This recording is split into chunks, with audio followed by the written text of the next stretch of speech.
last 5 years have brought a major expansion of gambling in Virginia, but oversight falls to a patchwork of state agencies. Now lawmakers are considering creating a new state agency to regulate the industry.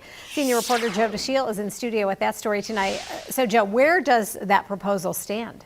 Well, Gene, a committee of lawmakers from the House of Delegates and the state Senate have been considering that question, and it appears they're moving forward with legislation for the next session of the General Assembly.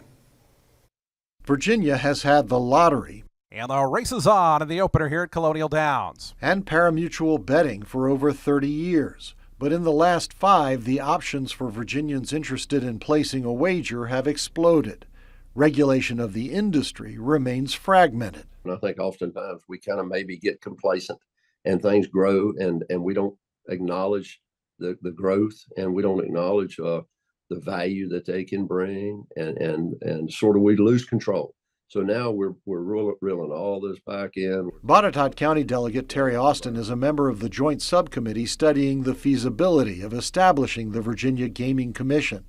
During a meeting Wednesday in Richmond, a consultant recommended maintaining the Virginia Lottery as a separate agency, while creating the Virginia Gaming Commission to regulate other forms of gambling.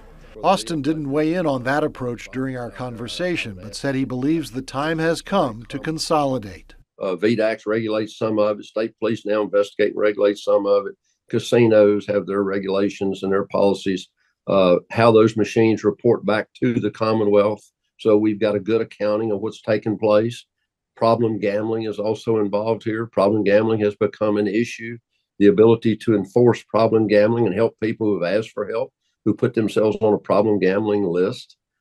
We need to be able to support all that. Austin says he's keeping a close eye, especially on how a new regulation scheme would affect Virginia's equine industry and how it might affect nonprofits that depend on revenue from charitable gaming. Gene, Austin says to expect legislation when lawmakers return to Richmond in January. All right, Joe DeShiel, thank you.